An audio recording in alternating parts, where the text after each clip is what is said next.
जाहिर तौर पर शाह अब जबकि संघ में एक तरफ चुपचाप बैठ गया, क्योंकि शाह और मोदी ने यह जता दिया कि साहब अभी जब तक हम हैं तब तक इसमें संघ की कोई गुंजाइश नहीं है, ये हमारा इंटरनल मामला है।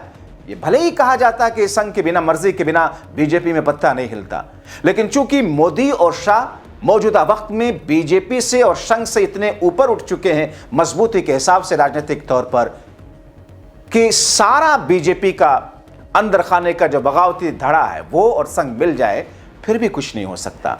यह इस वक्त का राजनीतिक विश्लेषण है। तो ऐसी स्थिति में दोस्तों केशव प्रसाद मौर्य का जैकपॉट लगना तय माना जा रहा है। उनकी राष्ट्रीय अध्यक्ष के पद पर तैनाती तय मानी जा रही है। आप देखिए, कोई पैरामीटर या क्राइटेरिया नहीं होता राष्ट्रीय अध्यक्ष बनने के लिए। आप सोचेंगे साहब वो तो केंद्रीय राजनीति में रहे नहीं, बेशक नहीं रहे, मगर 2017 का चुनाव उन्हीं के अध्यक्षशिप में जीता गया उत्तर प्रदेश में। यह और बात है कि अचानक योगी आदित्यनाथ का ऐसा संयोग बैठा कि उनको बनाना पड़ गया या उनको बना दिया। तो दोस्तों केशव प्रसाद मौर्य के ताजपोशी का काउंटडाउन चल रहा है, और दूसरी तरफ उत्तर प्रदेश में योगी आदित्यनाथ के मुख्यमंत्री वाली कुर्सी का एक दूसरे नजरिए से काउंटडाउन चल रहा है। अब ऐसे में 2027 का विधानसभा चुनाव, अभी तो बहुत कुछ उलटफेर होना है, अभी तो बहुत कुछ बदलाव होना है। अभी देखिए मंत्रिपरिषद में उत्तर प्रदेश में जो रिशफल होगा 27 से पहले के चुनाव में, उसमें आप छाप देख लीजिएगा।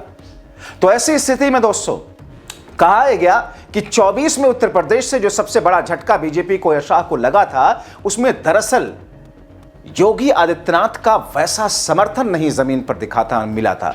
यह कई सारे राजनीतिक जानकार मानते हैं, इसलिए उत्तर प्रदेश में बीजेपी धराशायी हुई थी।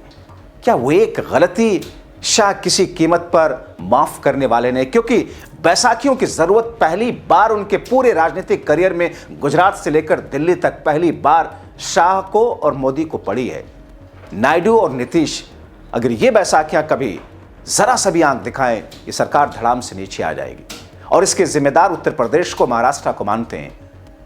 तो उस एक गलती या एक चूक को कथित तौर पर मैं सीधे आरोप नहीं लगा सकता, लेकिन जो विश्लेषक कहते हैं कि शाह उसको नजरअंदाज नहीं कर सकते।